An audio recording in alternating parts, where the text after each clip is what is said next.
Gidia wanya so muye na bonza muadino. Gidia wanya so muye na bonza muadino. Gidia wanya so muye na bonza me dada fo. Gidia wanya so muye na bonza muadino. Gidia wanya so muye.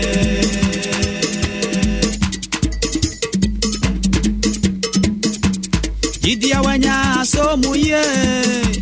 Gidia wanya so muye. So muye. So muye no bonza muadino. Gidia wanya so muye. Gidia wanya so muye.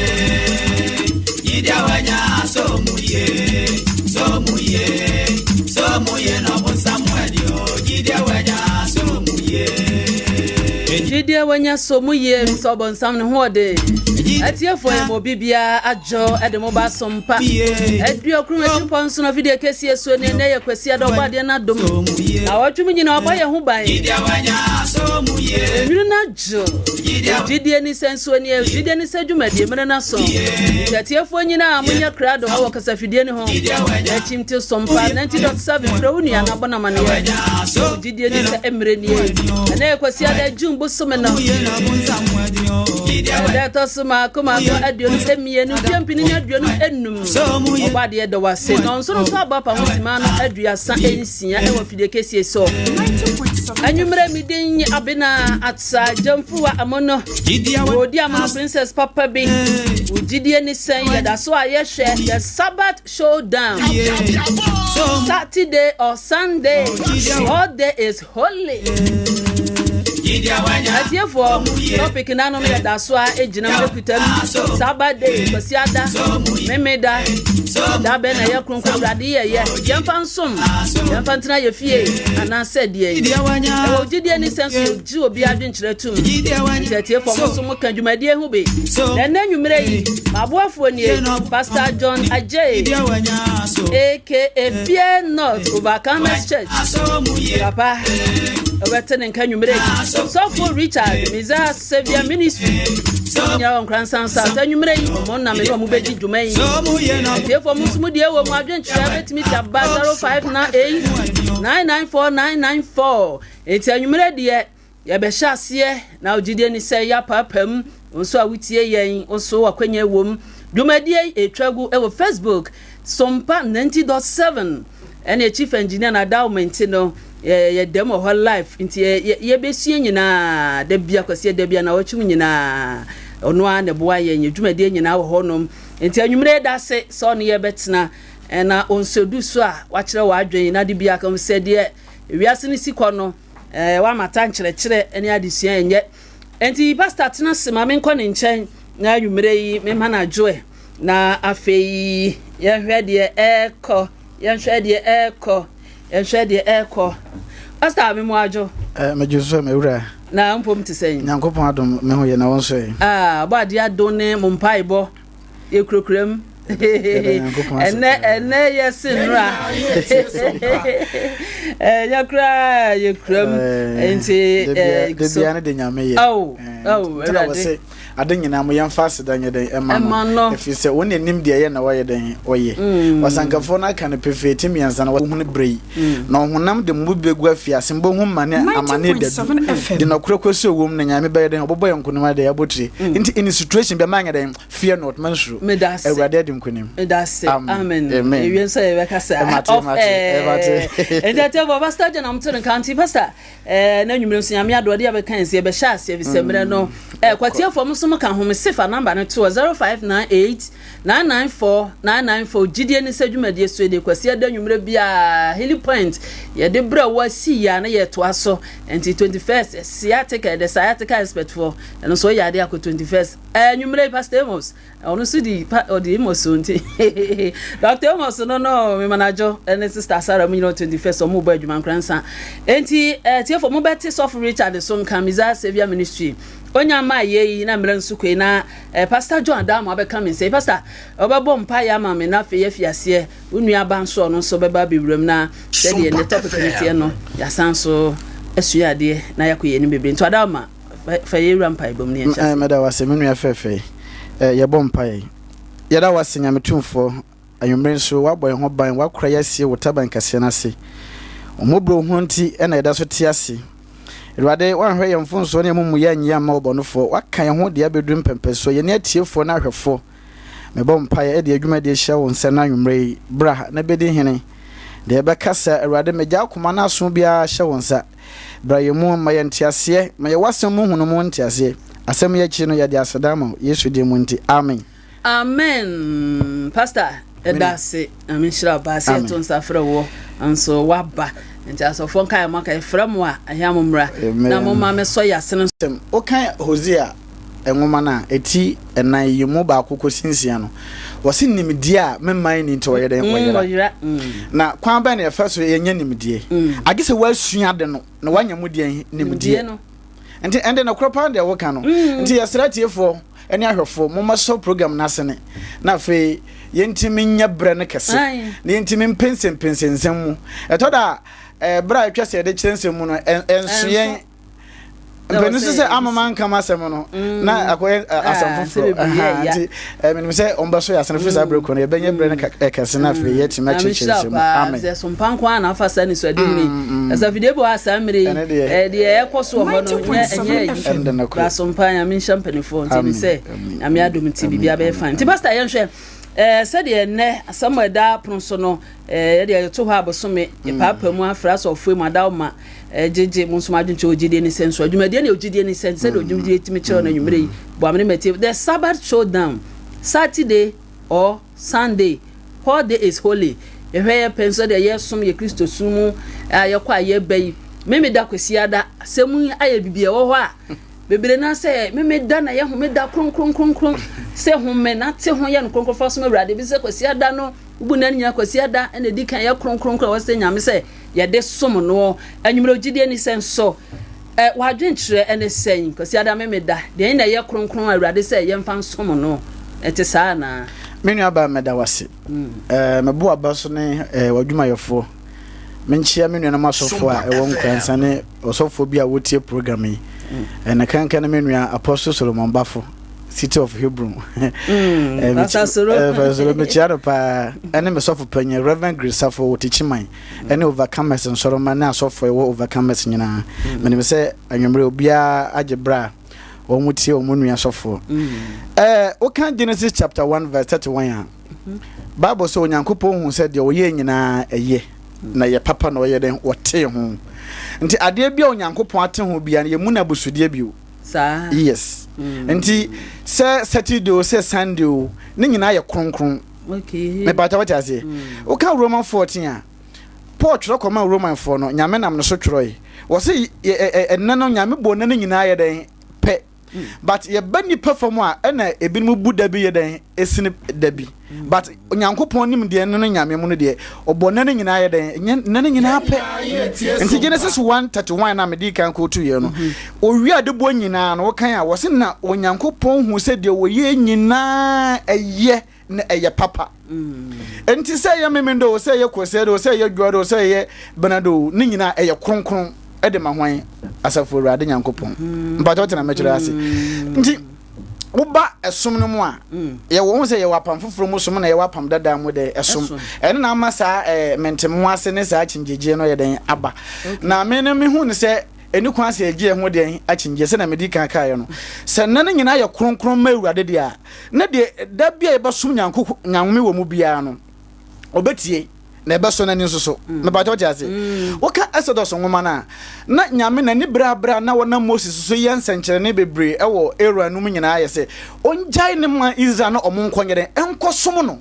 me no ba wuti ase na ye pa enti ye ka ademu no nyina eyese ye besom nyame ne be den ye besom ni ye enye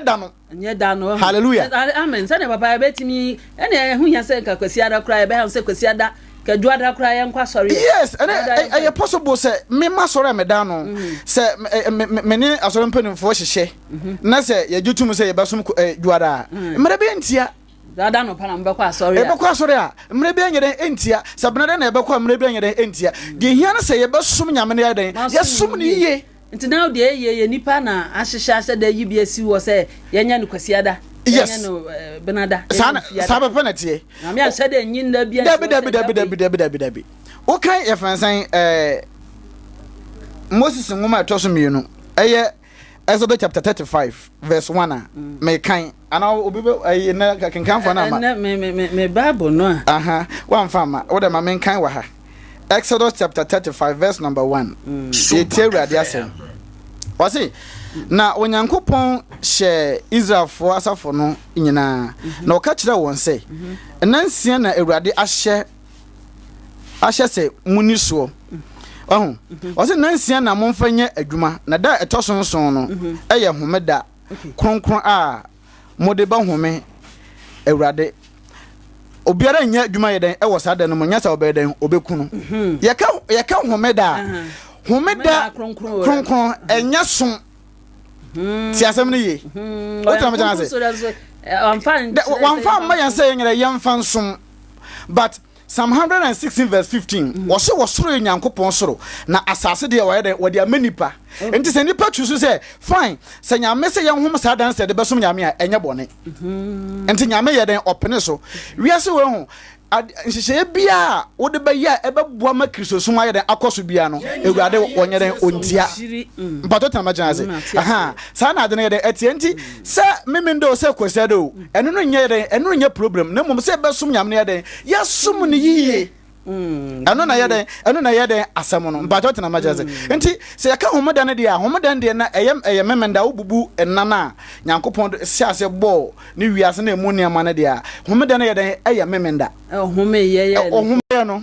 wanyine ho adi ewo homeda memenda bio no wanyine ho adi ewo homeda memenda bio okay oyine ho adi da edin kan ye kusiada mbajo tena ma chance na kristosum so ye den ehyiase kristo ni wo ye den ni wo achi okay mbajo tena ma chance enti se edru memenda na asuafo ne yesu kosom memenda na wawua na wansore memenda bio na obayine ho adi oyine ho adi da edin kan de a ene ye de som nyame a ene so ye fi se ye den eye ntina kwasiada so so ye den e bai nti wo kan Luke 16 verse 1 a ewo ho ena John chapter 20 ene so ewo ho wo kan a na wo twe da edin kan bia ombehia bia no yesu wa ye den wayi ne ho adi bato tena me chena ase aha nti ene so nyere enya bone me nka ne se ne santi yen chusu kwesere se eno na ye kronkron se nyere yen fansom ewurade me yesa na ma yen fonso to esense nyame no wo ye da bia nyankopon da obosom ne bia wotie oge yen so na abosomsom pa na ye wode poten aye den ye de som ya abosom nti se wo kobosom no so a wo se ne ye nkwa asone ye so nti se ko ye chinchina atwa se ye de se kristo no yi ne ho adi bra na wo twede edi nkan nti atwa se kwesere nko ade ne ye akoda ne kristo so me se abosomsam no na makum James ono so minya na meden mekuno ene yesu suma sa asomafo anse ko ka kire sa sakraman se onfiri me so nko na maye adwuma enne wo kyena ade kyena na meden mawie mbato na ma chance nti kristo bae no wo ye adwuma da bia and so papa said you okay no me be what they kan because na menim say ene bra no wo kakra papa be dey enche na menim say papa so be dey obebem 1 Corinthians chapter 6 verse number 9 atiefo atie betima bio otwere kronkron no na ye hwa de bio ho 1 Corinthians 6:9 wase anase munim say wona entenere nyankopon ahenie no momma on Adam adwamamofo ni abosomsomfo ni awareseyefo ni ahohwifo ni merema woni merema eda ni awifo ni anibrefo ni nsabrofo ni ntokopafo ni animfo rinya nyankopon yeden ahenie no awose wankada bia yeden ewa ha enti se osofo bi ka se wansom de we potin a won kwa heaven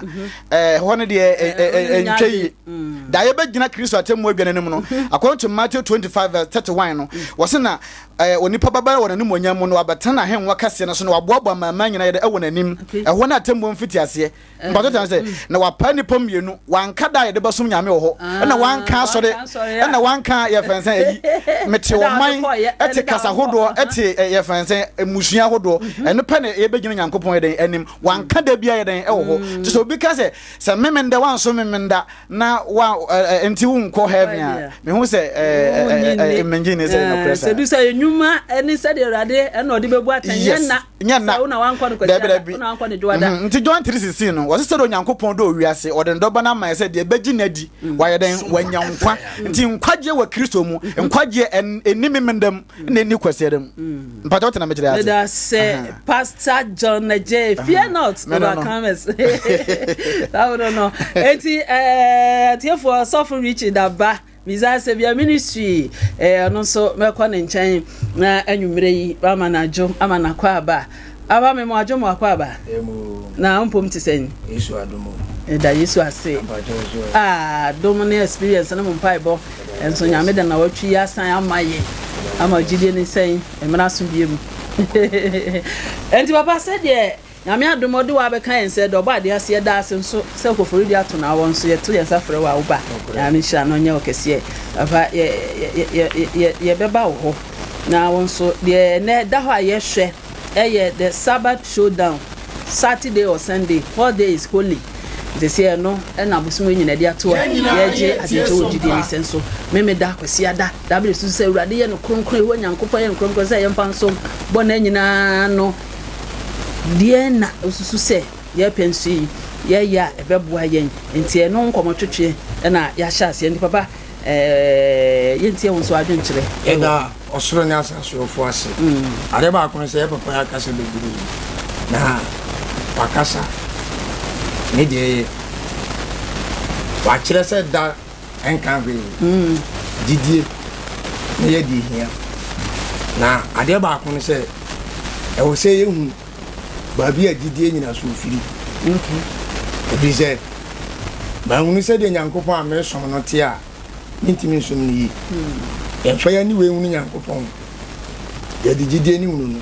lukari iburu so na ɔse ɔsa wona oba ne nkyɛn so didi sɛ nyankopɔn nyankopɔn so yɛ wɔn so akatuafo na ade ba ko sɛ 90.7 FM ansana nyankopɔn sabat memenda kwasiara saa da we a ɛgye ne wakyingye no ehu na ɛnwanwa na ade ba ko sɛ yɛme ani amera yɛse homeda ɛnya asɔre da di asɔfo bebree sɛ saa dan de ɛde home na ade ba ko sɛ ɛde home a wosɔfo korokora a wokan dan dura wo so mfa home enti nyankopɔn a yɛ pɛ ne nkyɛn akɔ na wo home memenda na me so me home memenda yi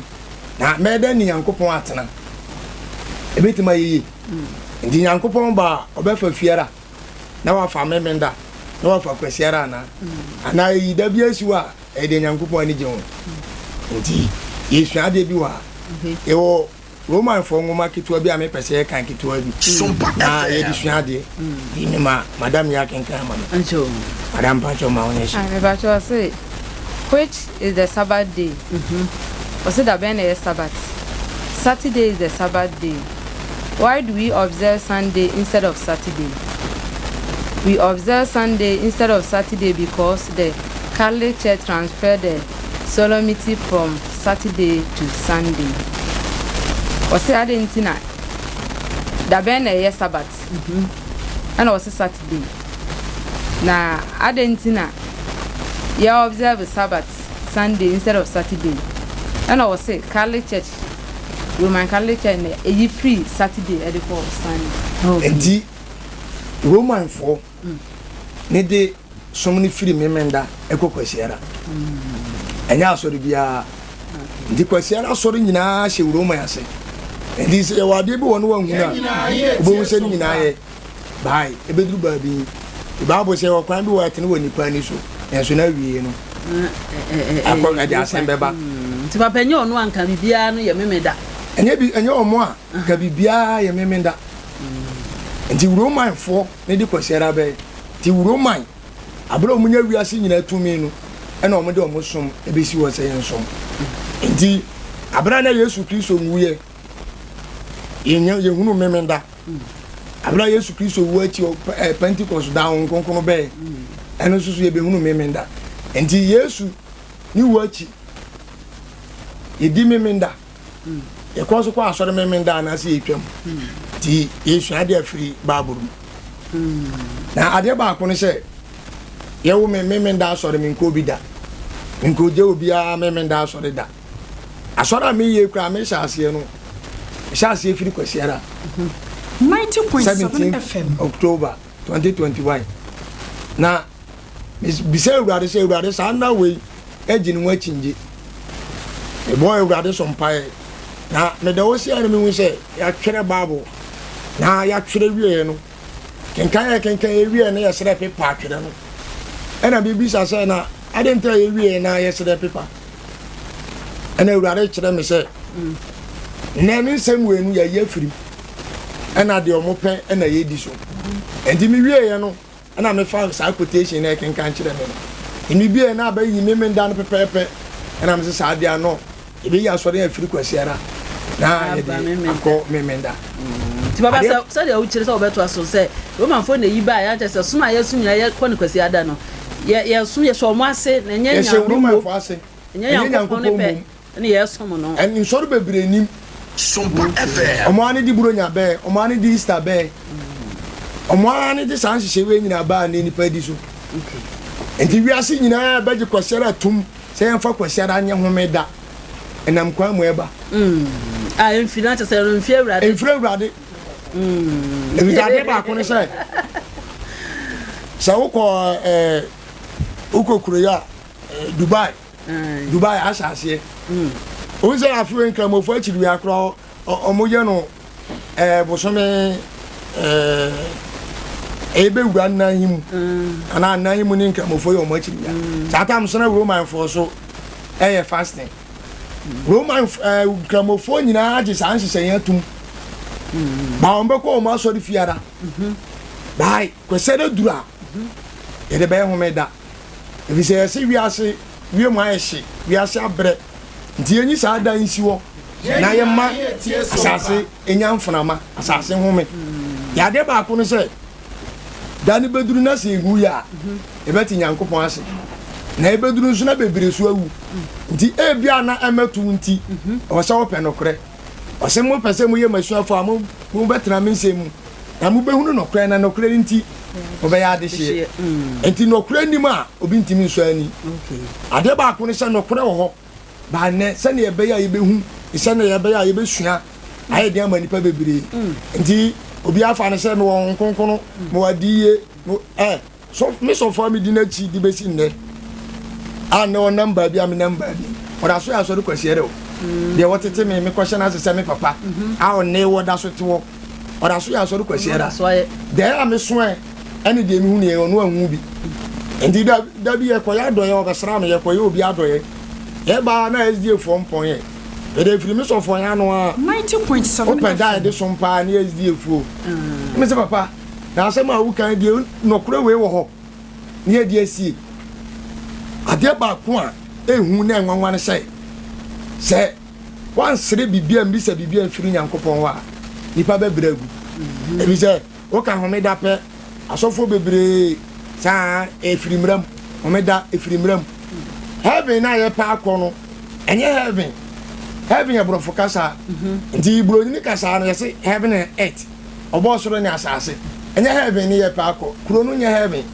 kuro a kristofo gidi abrabotene ni mu ye pa akọ kuro no ya to ni di kuro kunkun Jerusalem Jerusalem ho na ye pension awo ni amotefo atene ni fo atemu oda ye beko na ye nkwa di sem na ye nsu ade na ye hwese ewo ana eni ho adisem 21 bekara free na yeko pacho ma onye shima nti etiefo yesu nya dem se nya ogide ni se na obeti a we nyina ti mo meso ya sini o na ye hu no kure no ya pacho ma onye shima mame aye nkanfo aye krado a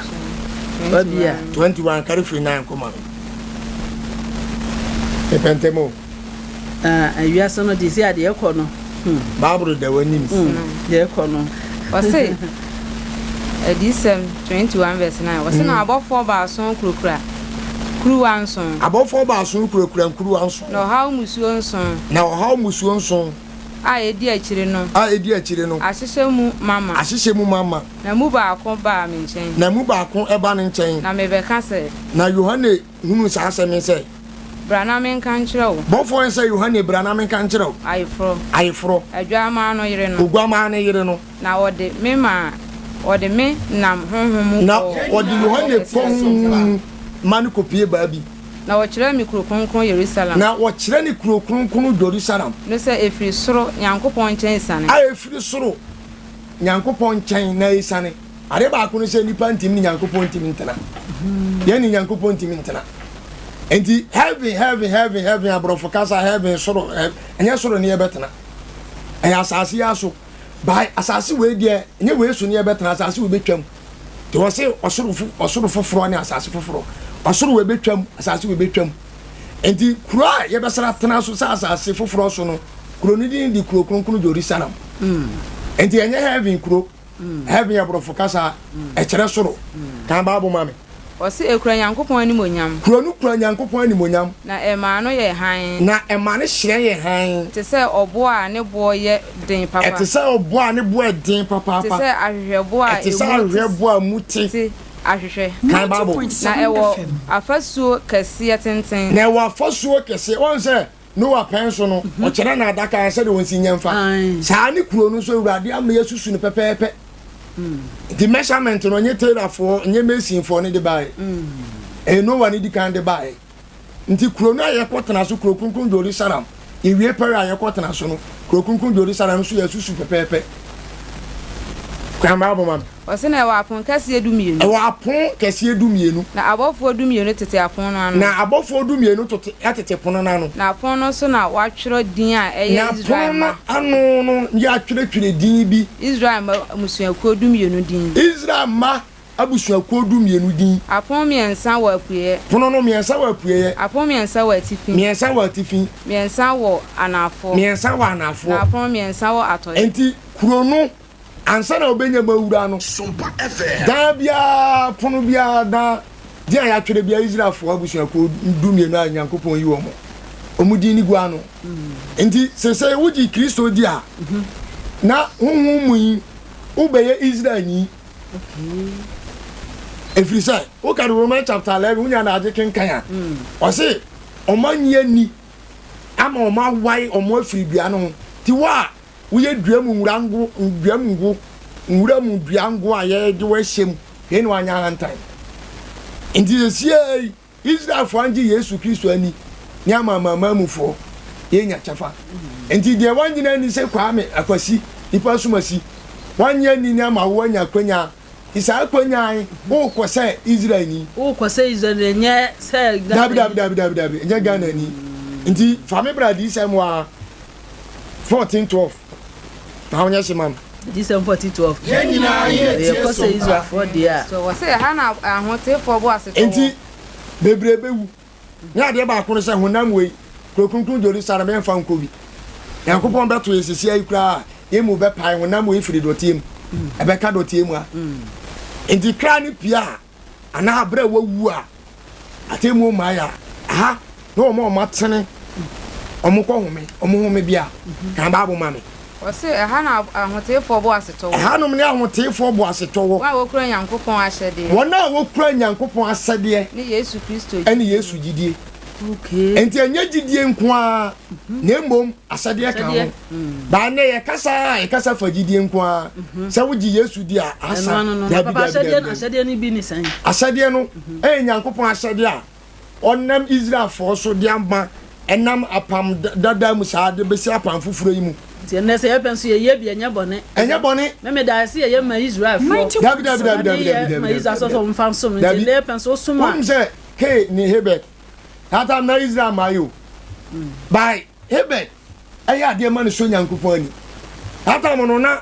mra Nyankopɔn ne mra nsem dum na dan de ni Hebet ya etimi so Nyankopɔn ani de ni wodi so na sadi a wodi so ne ma no so Nyankopɔn ani ndi abra no wa no pen so o se oman no asase boni afro durumanim timdi nsuo be se o mo tete so ndi obi ka kire o se na abo bi wo we abo bi wa anwe a enye memendafo no de sa abo an be o kan Bible na Bible say emo o mo te 77 ni wura adaka anim o mo ho nte mienu enti nama ya wi ye wode ho te ni e wode ho nte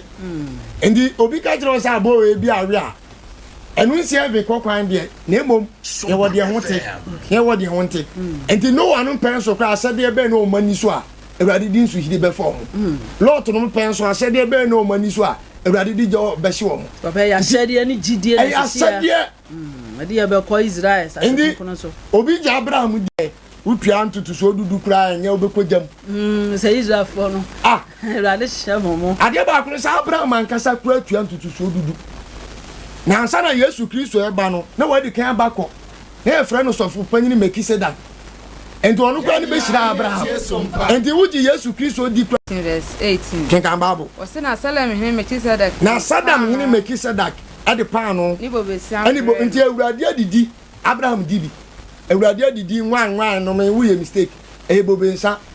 ne saa bobe aban bi wɔ hɔ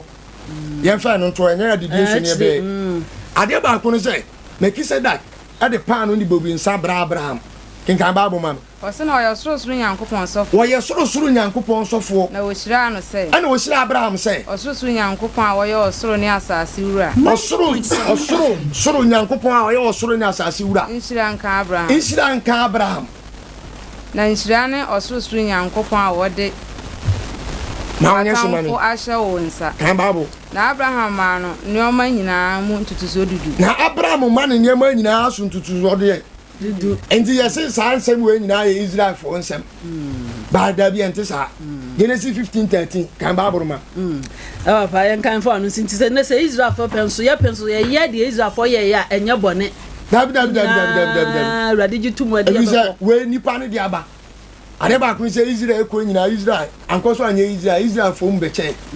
ebenya Jewfoɔ ne ebenya Samariafoɔ ebu fa dodo kodi abosonsom akyi enti ade ba ko sɛ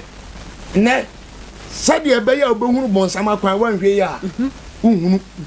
ebisɛ na yɛatu no nyinaa bom sɛ mekɔ asɔre ba na mebɛdi ade hia nsɛm agye Yesu adi na na de Kristo som te akoma mu sɛ mekan Bible wɔ akoma mu nsɛm akyerɛ wa wanhwɛ a wonkɛ sɛ Kristo som te akoma mu da nti baba wonkeka yɛ ne yɛhwɛ sɛ homada ne yɛdi ne saa Genesis 15:13 ɔse na ɔka kyerɛ Abraham sɛ na Nyankopɔn ka kyerɛ Abraham sɛ no ampa sɛ Abraham no ampa ara sɛ wasefoɔ bɛyɛ ahɔhoɔ asase a ɛnyɛ wɔn dea so wasefoɔ kɔyɛ ahɔhoɔ akɔdi asase a ɛnyɛ wɔn dea so na wɔyɛ nkoa na wasom na wɔbɛyɛ nkoa na wɔbɛsom na wɔbɛha wɔn mfinhyia hanan na wɔbɛha wɔn mfinhyia hanan na ɔman no bɛsom wɔn na ɔman no bɛsom wɔn nti asɛm wɔ Awurade ka kyerɛ Abraham no nti Abraham bɛwo Isaac bɛwo Jacob nti Jacob awo mu na ɔbɛwo Joseph ti Joseph ne dɛso anam dɛso no yɛto ti Joseph awo mu ni Israelfoɔ o kan Bible na Bible sɛ Joseph bɛwui ti na mmara na ɛda hɔ a na ɔmudi nim no efiri hɔ yɛma Misraimfoɔ hu sɛ no sɛ de Israelfoɔ ho ɛden no sɛ ɔma nyɛ biribi amfa ho a ɔmbɛgye ɔmu kuro no ti ɔma ɔmo dare nkoa saa nkoa Israelfoɔ kɔdi ne wɔ Misraim na ɔmo kɔsom Faro no ɛnam Abraham so Awurade ne Abraham ne kasae deɛ wɔn nsɛm bi wɔ wɔnya na asase a wohunu na wie deɛ ka gyidie nko ade a gyidie nko antimi nso aba nti baba ho me de sɛ deɛ yɛka deɛ yɛ kronkron no sɛ deɛ ɛsɛ ne sɛ wo kyerɛ yi sɛ Israelfoɔ yɛ na Nyankopɔn de mɔmɔ pɛnso na nso yɛ pɛnso yɛ a ɛnyɛ bɔne dia yɛni ne sɛn sɛ ɔmo no ɔmo nkɔ baabi ɔmo hyɛ ɔmo dam sɛ deɛ twɛ no kɔ akenka ɔno mfe na mpɔnkye bibia nhyɛ dam ɔmo mpie baba so sɛ na pɛnso yɛ ne saa wo sɛ homeda no saa ta me yɛwɔ srɛ so homedadie yɛwɔ mfie nso homedadie yɛwɔ bosome homedadie a ne nyinaa wɔ sɛ wonya da srɛ so na ama na atɔ di saa na ama na ɛtɔ no obi ankɔ baabia wokɔ a efiri kwasiara kwasi fiara wutimi fa saa besi ya wada ofa boro so ba fiara sei 90.7 wokɔ alfa no 2 endi meme da na ama na pranto tunya da je kenkan Bible sɛ abra binum ya so de meme da sɛ ɔmo kɔ fa ama na ɔmo kɔ na ama na nto ndi ye woda bi wɔ kra kɔ na fa ama na emboro so a ɛpro ba wo fa no fiara nko a wokɔ ɛmpro endi Yesu Kristo eba no abra Yesu Kristo mu ye apa afiri Matthew, Mark, Luke and John hoeba ansana ebesi asomafoɔ yɛ saatam na hon konkono aba Yesu Kristo wo achi hon konkono aba nti me pese me kan large verse we na ifia de no sina fe ensa mo chi na pastor ameko asomafoɔ Acts chapter 16 verse number 13 yɛn hwɛ asɛm bi wɔ esie yesua ade pa na nwumere ntiatiefoɔ wantie bia asomafoɔ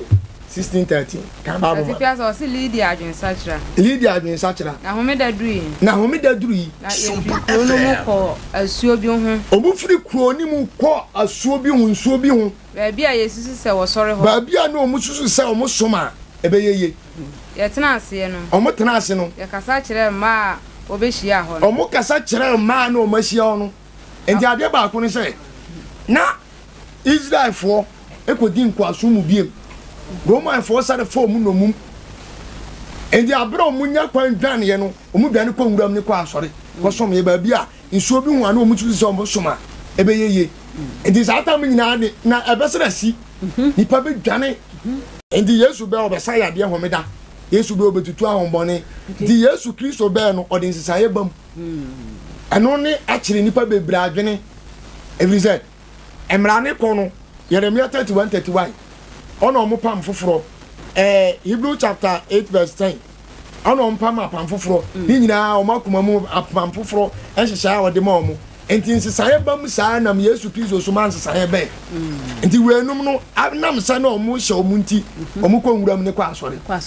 enti nsesaye a ebamu pa de baba se de wo kan se tete no de mo na ma na to abra omo nya adwuma bia nwrade mo aduane di a na kyese ye kronkron mo eye adwuma se ye penso ne na beka se atwam a se ye pense ma na nto se ye penso ama na nja to ansa na Yesu Kristo eba na kyese se na atwam no na atwam tatam na ama na nto no nti sere no so omo nam kwa no so omo di 40 days FM nti na so baba hu hia se ye beka se ne na ahomeda no na ye kronkron a ye mfa nsom onim se yese mlansem du asofo bebre se atwam papa we kasa mani age no nsem bi ho pa ono wan condemn yam mani age no pa no bebre se mlansem du atwam mlansem du ntwam mlansem du ntwam na mom se dia ase abeye no eno anhu na obey mistake wo enti pa se ohuna di se wutie ogidie ni san e wo sompa kwasie da nwumra bia nti sofofo ani simame sofo Richard Mizase bia ministry nka na tefo mo teye no one ye sister na tese nwumra so okenka babo ne kamanti ye san so bochire na yakwaye nim se dwumadie wei mo so ya sini yo na nsam wo ho si esua de ne ehu ade na mereba ne mu ode enti pastor John won so ye bo akire bebre na sofo so adom yaka enti ye nsantie we the men na say so watch GT the name that make am say men on condemn men nda wo amoso men nda okay ana men condemn wo amoso pesera dem pase atie fo na refo nya atie ase say am kwaje na nya da mu na yeda wo ko na pase obiti ase ni say ye ma eye chinchina atwan say da we a na ye yada na kristoso no den abosom say wona akoye nimdi a me man ni nto yeda wo yera ya ma me ka di pastor abosom fon kra bi no ko sania so kwasi adam ko ma dot na mata say Revelation chapter 20 verse 11 wasa na me hu ahemwa fita kokoro media ote so asase ni osoro dwane e wo nanim na wanye ba bi ama won na me hu awofo nketo na akase se wogina ahemwa no anim na obue enwoma no mu na obue enwoma foforo bi a eye enkwan nwoma odi na wana wan hunu se watwere wondi yedan ewo mu no ti asem ne ye ho wanka eda bia yedan ewo ho enti se wo so memenda na wa mo abrabo a Kristo pa ansa ne se da Yesu baba no wonya ne nkyerɛ yedan enko saa so na osum kwasiada na wanye de awurade kana se do kan wo Matthew asampasa nya obi a wo sim se awurade ena bɛkɔ osoro ahema na mu de bɛyɛ magya wo so na yedan apade mbato te de mekyerɛ ase pa enti nkwaje nidam nti mo ma wo na nyere enye achingegie wotina mechana ase nti amempa se meye specific agena ba bi potin no wotina mechana ase na o kamera Moses mra the midi kan wo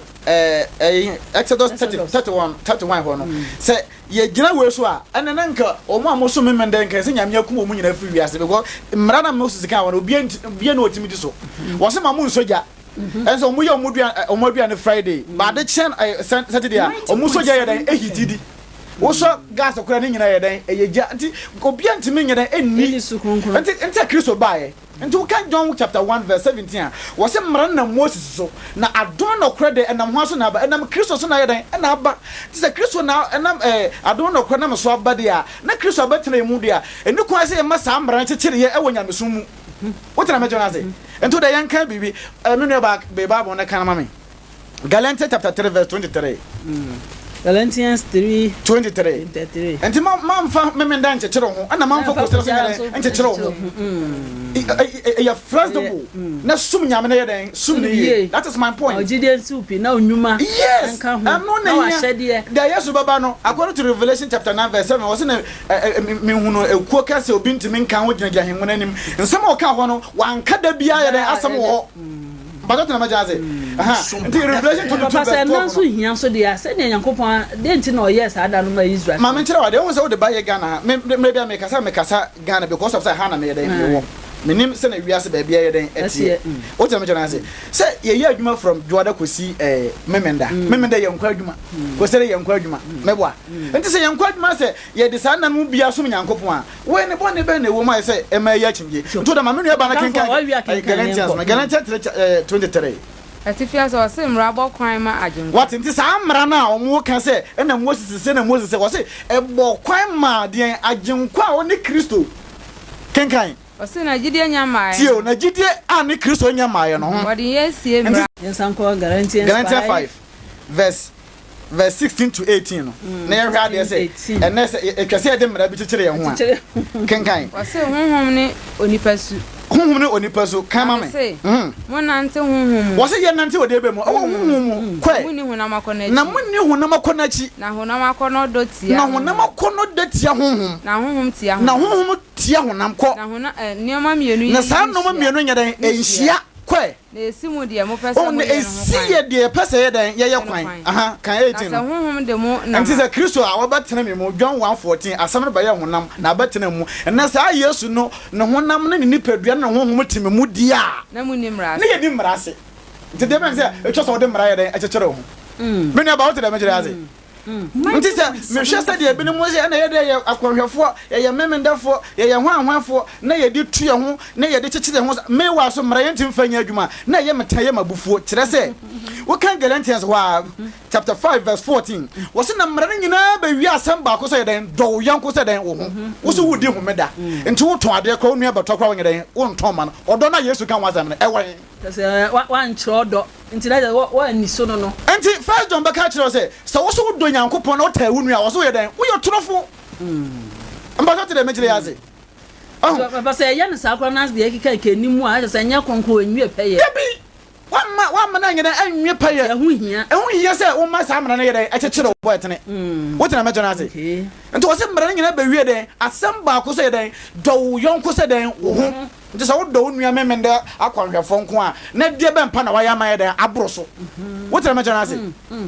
When a papa been case, one question in poor betting if you're better than you and you hear your money beer. And I said, I also saw me a payo. Okay, Hebrews 10:25 was me nya ho den nhyiemu nti wugi nyamedia etwa so pe asono do ho ye den adwan na wo no mo ye den esom muhia na mo ye den musom ha nyame menintwene meniwe one day me da ho na Nyankopon frɛ me se ase nyame na obi kasa pa me one of the pastors ofre obomidi na meji so sadia me ba ya obomidi na me se hwan wase eyemi awurade e de asam wase me na me no kasa unim asore form memenda kwanhwefo mesan wo se normal na wodi yi ho ano no omo nyusu bi omo so me anasa omo nyeden omo nso me ne me so omo so mo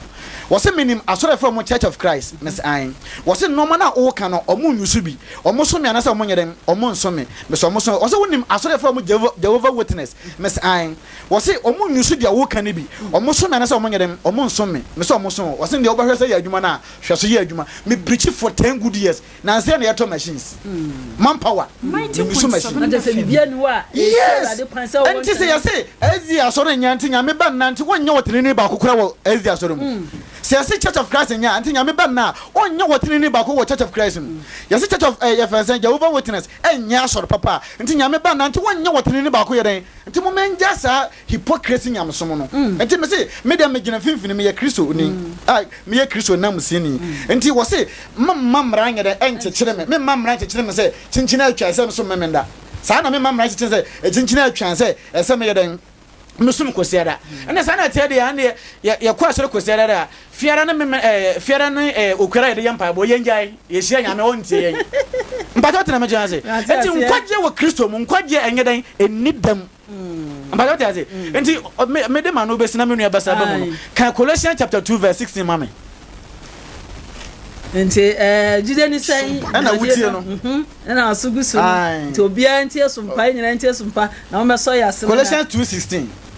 ensuya de Fias o sintem gina foforo bia oh ntem gina foforo bia nyedan enu wo ka Kristo ho kenkan o sinti mumma obi mumate wate wo se o Kristo ni a wutie me na nwumre ni ahwefo memenda kwahwani ni kosiada wa osum kosiada wo se mamma obiara njaje wo da wo yedan osum wom kwai aduane ana anu ne aduane ana de anom ne na papa ka aduane ne fansa na masem wo se mamma obiara yedan enjaje wo ho okondo adi for Yesu moja te ho na yedan di gise de antwene me ne de Kristo ni wuchiri okay kenkan enko o se ana afashe ana de afashe Christopher ye shefa na papa e kan asem wo kan Korintofo enwoma na Paul mo kan wo se wo kum ye twam dwan wo ne Kristo ntimo man yedan ye shefa kenkan enko ana wasrane foforo ana homi na ana homedam mama obi amu obi ata wo homedam mpacho tena maja ase enti nkwaje wo Yesu nkwaje nyedan enidam enti manfa woda nyedan emu nwa yedan aten nyamishira wo nso atiefo gidie ne sensu ne misi dwumade wo beso yasre na dwumade kese esi esunya ade yemrem de yakono ya huru bi ne antete yakwanya ebemfumso bebre ne bedu so no na obekase wayemfumso no so na akachi Pastor John Ajay fear not na hotedi no Overcomers Church so for no so yebo akire no watenenka enti pastor Richi ye ba ho na yabo akire na fe ya etiefo no so bebamti ye de mre na ye adwuma nti ma homa ne de da bia no se me de betu dwado adwenkyere ba e wo SMS ye bekinkan edu so akọọso no no so mo frɛ na de ye kede ye suan wo so adwenkyere contribution ba so ya se ko ba bia wo bia no na ye nte nka ti me de homa no tu dwana pastor so asaba akire ma ye 0598 994 te edu so a na so bua hoto ho e de yesu nyina nso yente wonka pastor ye sanso abakire biem yentie o sa kwasiara ne sa memenda na edia siesa no ade ehu ade ehu na amade ye ka ya yifiere firim nyina se nkramofo anji Yesu Kristo ani se we Nyankopɔn ba emo magina di se oye odifo Muhammad na adia sa no mo gini di emo mo nyini ni se onya ba bia ne ma bi wa ba ya hunu na ya nyanti ase enti wan ba bia se asubo no nyina ba bia koduru ani se ba bia Kristo som aye tan afa ebi se asase no nyina so na nwie peyo ya hunu no kore ama entima ne ye ho amfiri ne ma bebire mu endi ye Paul nsema o twere se wanya abotre na wo kan na wan kan to aso a Paul asem no odi kare condemn asere wo yi no kore a kyere ndi de wo condemn wo kan no po a edu ba bia mistake edu ba bia Paul nsem wan wie kura ba kase ni nyi mfiri baburu wo Nyankopɔn asonda wo Nyankopɔn asonda ewo kan babu man osina ohunu na pamadaka no se na ye hunu na pamadaka no se sina sonda mo endi apamadaka o kare Matthew chapter 27 verse 51 kwa sa apamadaka na si kunkuru bia Yesu Kristo moja so foma entomadan mu twen no sa apamadaka ni hunam mu sese esi asonda bia mu bia 90.7 FM emo Nyankopɔn nkyɛn enti apamadaka no esi Awurade asori fie asonda asori ko ehia pa te ukari Romans ba bia wasa di hunu bia ye de ma asase enti edin se obetima firi mu ye wone ma bi wono ma se wotene na wanya asori pa wa bregu se wotene na wanya asori efiri Nyankopɔn edina Nyankopɔn asem so wa bregu ni se asori nso ye na so ntene a nso abregu mimi nda ye kan unim se eye se wo ko mimi nda na che se okunkun Jerusalem eye dana Nyankopɔn de esi wo se ne dani ye di so na mom tenene eni Kristo gidie fi se wo se ye gidie ni asede endi e wade bi wo se apamadaka no ena ensi asonda bi anti obi a ye kasa de ye de ensu ade kenkan ba bo mami osina anyinam na apamadaka ni mu anyinam ne ene ne aprana ne aprada ne asase woso ne asase woso ne asukɔkye aguo kɛse ba ne asukɔkye aguo pa eni wo sa apamadaka ni mu endi emransem du no first na Nyankopɔn no ane kenkan na de endi obi ka memenda pɛ ne de abegina amra so ye ka memenda pɛ ye de abegina amra so enso enya memenda nko an ye yefiri sa amra nim awudi efiri mram ensa awade efiri mram ani bre efiri mram di wagya no nani efiri mram na abewura apam foforom ni nyina efiri mram ne be ade ba ko ne se apamadaka no ewurade Mose ye samla nsem du okwaje first word bo mabubuwe nti wo ka Deuteronomy chapter 10 o man sare ekwaje foforo de to so mienu no so onya apamadaka yi na onfa ne mra nsem nsem nti apamadaka no ye omra edam ne omra hye nti Moses mra 613 no mutai ne ye de Nyankopɔn edanadi a otwera na abo pono so eye ne mra du na de aka bia Mose nti ye wode hye ne ye wode hye nchen na de ba ko se wo bo memenda din pe ye se mra wo bo memenda din pe di se obi se obi awade a obe o nkwanje di se obi di awu a o nkwanje nti wo ka James chapter 2 verse 10 Bible say so obi di mra no odi so na wotokora de aka nyina wato nti fam ko James 2:10 na men ka se mi ho ade me abewie anum na me insu ade bi wa awonye se mame James 2:10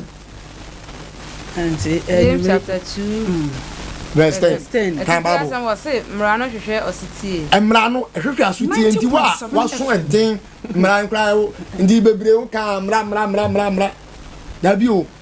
wona obetie mra no bedi so wona obetie no kora no obedi so won ohwehwe o mo maso wei ebetie enye nipa bia ne ahwehwe no sutie de wo sutie wo se ware ba ko se obi ye batan o matan ni nyina ye ne mawo nanso ye wura fie ono ma aya wo pese wo de wajapade bi chawo badu ade ntira sa de akranya somo afa ni nokra akran di ni buo ni ani di a akran de mawo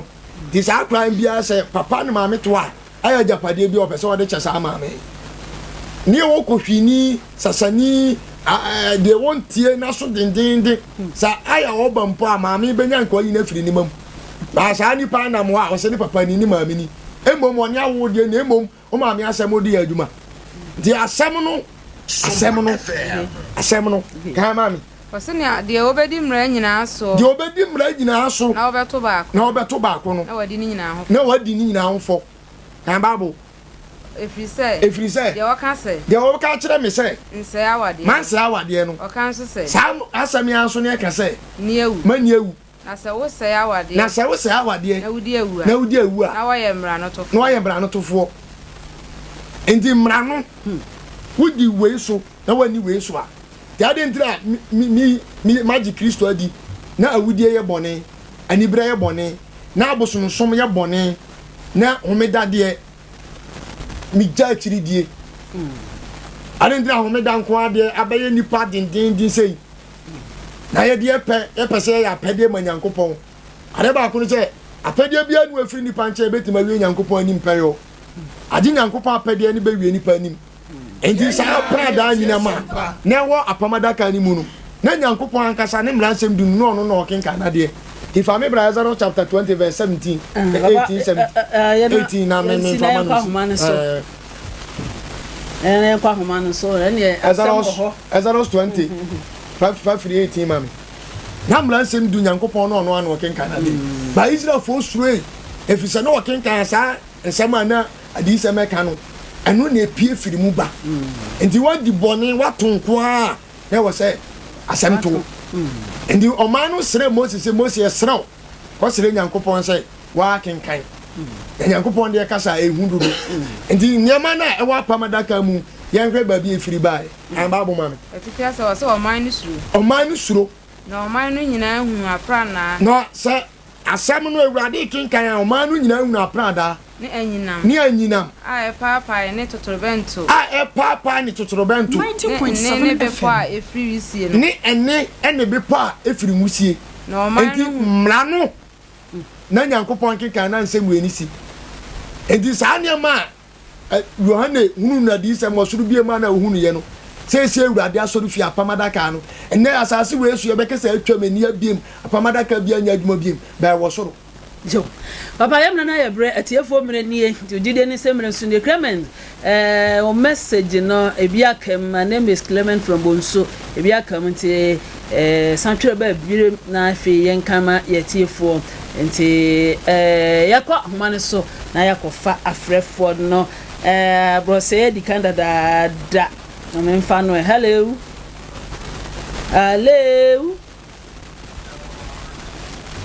hello Hello. Ame mo ajo bro say. Super Super Mariata. Na on pom ti sen. Me dey on pai bo, me fe na mo so ko di he. Oba dia don so ne mo pai bo ye ho ye. Le tan ko pante. Numero gidie ni sen so nie, ye ntie we. Tia wo wa be ja po ne me fa mo di me numero ni. Ata me ye cheche ni, ti ko te zo te na nipa wo yi nsɛm na no sɛ ɔkɔma ya na ɛha adwene kakra wɔn sɛ yɛsɛ ɛnka o nyankopɔn bɔ adwene no ɔma adam ani bɛmra ɔkɔma wɔn ni ɛdi asɛm ɔkɔdi yɛ no na mi asɛm ɔka yɛ sɛ woyɛ adwuma na ɛnyɛ adwuma ɛsɛ yɛ adwuma bɛyɛ nka mmara asɛm dɛ ɛda ɛbɛka mmara asɛm dɛ ɛbɛka saa asɛm no sɛ ba ɔmɛda na ɔmɛda yɛ day of the dead ɔka yɛ lɛbi kɔba but it's on top there or a quanya or more pastor of medicine. Now, I'm Master Oba, I read at 58, but 13 to 14. The coupon is a wooden kind of not mean one power plant and no one in your car. And in your phone, I didn't forget it out. You may buy what I had example. The one the flow Bible. The Saturday is to be a and I'll set up 63. That's 23. Or say that so for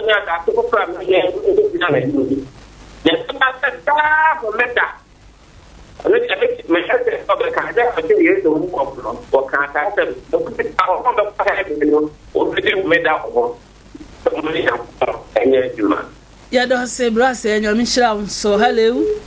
90.7 Antimia, so 0598 994 994 Frebra. Did any saying, so near you may ain't so adventure, the award the Maya Bebrena, myself, we I can hello. Hello. Good evening. Good evening. But you're doing baby Akasa free. But you're Clement, you're clear, Nina, Mark clear, and you will have so the INT so adventure with Didn't sense. Okay, but my studio, I'm wearing a Muslim, my Juma Moyo. Amen. Meno, when we want an American, a very confused after. A son and sad for people we have. The Sabbath. Because no matter the Sabbath, Rabbi Panam, but no credit is Sabbath media. Sabbath media is that. But maybe brief, I was scripture, maybe the person come better, I'm not thinking, I saw one I think that my. Hello. Hello. Good evening. Good evening. But you didn't baby Akasa free. The country was here at Samoa. So, Rasa, my answer. Okay. If you say, if you put it and I make that, and me, but she had done that. The person who kind, the economy 5-15, 15 money. Now, the Soromin 5-15. Yanka 15 on Kwan. Yanka 15 on Kwan. So, Sumaya and I, me said, Minuaba, Odua 5. Tia Kai said, we are Tiakai said, We are going to do as a number. Say what the moment said. Almost for young one will be free. Thinking that Yami said what said, only woman. And the some of that part in the Kotiana said that yes, people, bra, oh, yeah, oh, Nyan, offensive, the same for the double yellow seller. They are Kotiana. You can't play there. You can't take it. You might say, yes, ma. What? That's it. I don't change. I'm sharp. Also, Fred Bauji says so 0598 994 994. And the Fred Brana, young Quaka, name, I have been to. So I didn't share contributions. Also, my quotation. I am for hello. Good evening, but offer back as a video. No, where do you know? Because of Tanko. Me bacha. Like a big character. To change the adjustment.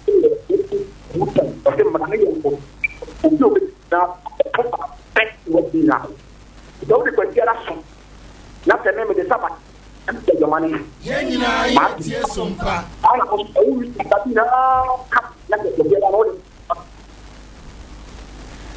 Yeah, that's a man. I say, and you bring Shada in YNT. That's what I'm a pass Otini. Answer my quotation. I know will be some question. My man, the Americano one Timasi. Machese. Na nyame epese Israel for free nkwaso mu nyina yese be de yebesom nyankopon enti se mra ebe chichire wo se wontimi nsom nyame no eno wasa na me de meka na ezado 20 de ewom wotira mejara se mra nsem du no ye de ye adwuma wotira mejara se se wo yere wo mpra wo kuru wo mpra no yenso so ewa kristosom mu enti se wantima se ya machana se enti de no ose yankan John chapter 4 verse 21 was it na Jesus say na say oba gimidi say dano reba enye bipo yi so ana Jerusalem na mo ba sori agya no 90.7 mo sori dia munim na yende ye sori dia yenim efri say woje no free da fomu ma men ka to ni tren so na samanya da pa wase na bra no reba na aduse no kra sori fo ba sori agya no honhom ne na kra mu na wona wo sori no sa na nyame ye den ehwehwe tinya da ba so nyame ne mu na wo ye den ohwo na se wo som no na wo so no kra ne den honhom mu no eno na nyankopon ye den ehwehwe da se papa ya me shira wonti tiefo gusa ye twem mo ba ye be faw na wonso no ya wadwen kire no onya ma ye nso de a ene na ye hwe na ye de esi na ebinim so hwe ye Facebook enti so amo hwe ye hono ya me onshaw de mde ba ye nyina mre ba mu a mekin kan amamu enti obi aba haleu ma message o na adwen kire afa ha asa na mekọ papa m hono ma menkan Clement no from Bonsu okay ya no na afra ya wayi ya no se na onte ne ho ase enkosi se papa echire mo se na yede esom de ma no enchechire ye ebise nyame otie ye da bia mfa ho ne Saturday anase nye Saturday enti brakre da se afi na message na ne nyina no aba ti wafre achirim dada ewo dwumade so enti na pempe so adrei papa obi adebeto asana fi Pastor Richard so na fam numbers ne monchia nkro ne kobone so medase me wura fefe ne akonya atwatwa wo de amame de meka ne se me nkwande me memenda asom ana me nkwande me kusara de me de me se me Yesu na musini enti me gina finfini de hiane se obasom nyame no waye den wasom ne yi hwe ohwe tete esom na nyame na Moses kura kan ya me nua ba na kwasam ne se ati saade a enena asofo no ma obi anya katua because asafo dwuma kura na ya adwuma ndisa ma munya adwuma bia de a ensoro ma ne kura ye kwa asoro kura no ya adwuma enti asoro bi nche ya se nyame adwuma na ye na wodi aye den wodi akoso ye nyina ya adwuma na ye den ye ya adwuma ntira osofo duru bosoma ye tua woka ye tua wo senate ukọ pension waje ho ye fansen pension pay wotana me cha se enti nyina ye adwuma ti se ye kan saade a ende ye na wasofo ko ye bu mra no so kura dada ene na ma Yesu ko sa ya de homeda farisifo no mini yakuma omo panike sa omo ntese na ye homeda ni kwa sa wo ye den wo ye sa adwuma no enti homeda wura no ne Kristo enti Matthew chapter 12 wo se wa sa homeda no what am I saying? Intermediate me nip da potin ye ero yi de say ena chinchina atwan manso memenda ana manso kosera no eno de o enu kwan so masa amra na ye den a chechero mbajo tena mechero say de hiana say wo ba sum nyame so sum na memenda me hye onkura ye ho sum na ye den sum na ye man fa da na ye den enwawa wo ho saa so na sum kosera yiro ho sum na ye den sum na ye enfa kosera ye den enwawa ho na da no eni memendam na ye den enni koserem ye fa say nkwaje ewo hwan mu ewo Kristo Yesu mu edi amegye so osofo Donaje dodo na bom mrane fear not me da so ya to ne di Overcomers Gospel Family nkransa a branch ana medano my telephone number obetima frame me 0547 63 1155 0547 631155 and answer 0206 854 400 0206 854 400 na nyina ya WhatsApp de chiri wadwen bia off obetima ne me aye den adingita mesi a che watiefo ne wahwefo me chia me doyere wahwemo feel ne me mane nyina ya da doyere asese o ma kwa ba enti fear not papa no etiefo mo Facebook no ajesam was say watching you live from Bonte papa ya da say ene mama fa so ncha papa Samuel J winning so for Christ daddy ayumre ba bia so bia so no memwajo da masimo so amuhwe Facebook enti ya wie no mama nko Pastor Richard no so the tractor no ne ncha na number na fe yen sorry wa de ba ko ne se urade nshira amen na medema no usi no eni pa e wa asase su kura bia woni da ye woni ma bebire da ya ma ho date ni mfie di ye ne ma bia e bo date ndra e wo de aspire di obi ka kire wo se da nya aduma wa hwini je wo kura oda ntira ma wa hu mfie wadi oda ne ma wa hu dia de fro ndi da yentoto daase di yenhwe niye na yensere urade o mi hunu no kure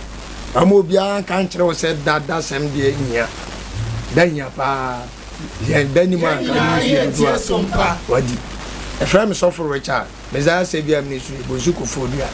kwansa tu techima kwan ya so meme nda bia isi aso ukara bia empaibo betimi ni mi ahia the telephone number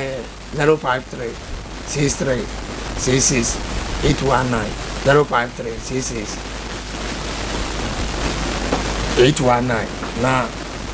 pa frem na de obi ene wadi komo e bom pa ye urade na mitumi so ya djuma bebi urade nshira tiefo nyina na ho na ade ba kwa misuro ni se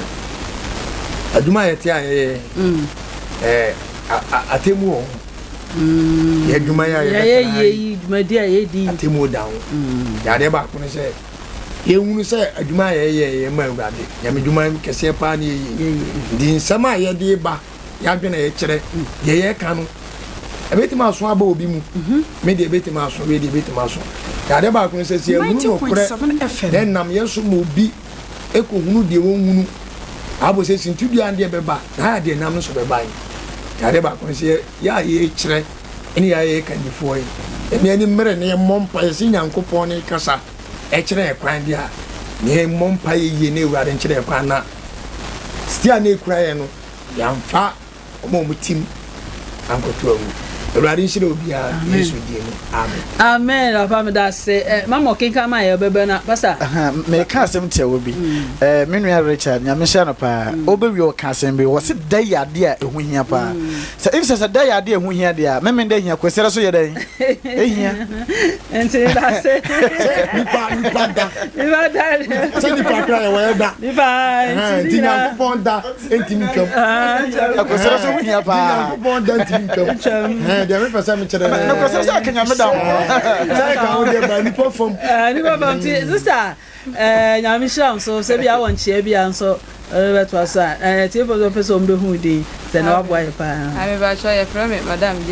Madam Jennifer o stage anti so chia na ye I mean so be chia me people na Madam Grace and me nua Richard Eunice chia obibia obibia da se enti atiefo de dae so ya ne piti nyame adom enne dwumadie no ha na bre no sai me be kafie nti ono na kenkan wa ya etanwure nyame hiro bibia na dwumadie mu mabua yen na sai da me mpani fa sofo eken yedwu o se de temo wo ho wonso a wutie ba mo bia sesa na dwen wanya nkwaje ti da twu nya nkwaje a na ade asedama sofo yi ene sompa so mpani fo nti ye mo mpa na dwumadie enye kese na fide kese nso enko na ni na sompa nhwren enye kese na obi anso nyande na da che nyina akodi asase foforo no so a wonso anya bibipa na wa kente anwumre yi e de wasi Facebook so shia ye ho de a na ye Papatos ono a chief engineer ono na ndaro made bia uchinchin be ye kwa anwumre mi so a metena pronchi na dumade yi me hwe ye tutu bibia dini da so aja be na atsajamfuwa amono odi amono princess papa be ya mo bibia aju ebienya me hwe so nkan ho ochina ya dwada de koso na tie sompa bi sompa de maketua pa no ma bebre na tese ya hyehya ochina dwen so no ya de bebre wo nyame onhye ti funa ya kra obia Idia wanya so muye Idia wanya so muye no bonza mu adinyo Idia wanya